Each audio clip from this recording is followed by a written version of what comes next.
So we manage risk several different ways. It starts with every strategy that we have. Whenever it takes a trade, there's an uncle point. You always want to know when you're wrong, and our strategies all have that built into each strategy.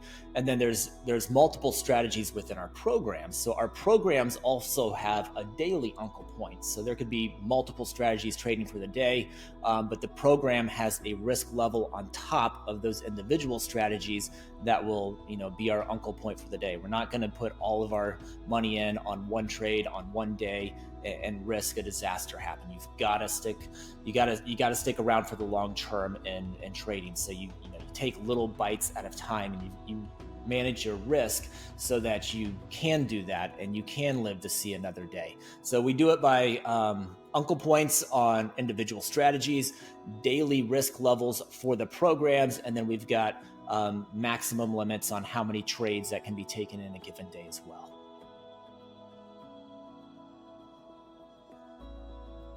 Nothing works all the time.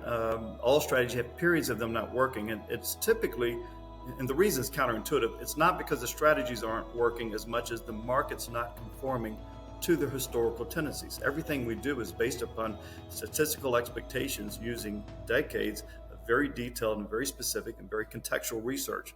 So with large sample sizes, so we have a very good idea of what should happen or what happens more times than not.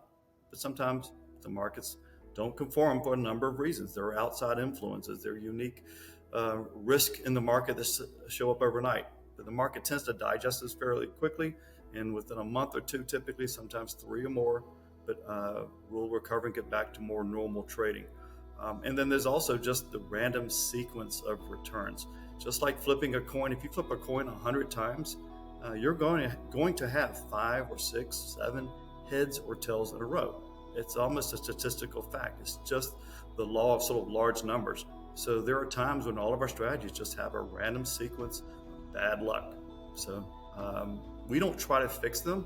We've designed, fixing them is akin to like a cat chasing its tail. It doesn't work. You want to instead make the strategies adaptive, which is what we've done to changes in market environments, different market conditions, volatility, and so on, even their own performance. So we've designed them in a way that's better to just sit back, relax, let the strategies adapt and align with the markets, which they typically do fairly quickly. Yeah, we absolutely will have strategies that lose money from time to time, and that's something to be expected. And it doesn't mean that anything's broken or anything is wrong. That's just kind of the nature of trading. So the way that we trade is we trade based upon statistics, and if we have something that's based on a long-term edge, that say it has a 60% win rate, well, you want to take as many of those trades as possible and just collect as many samples as possible, because long-term, you're likely to win 6 out of 10 trades.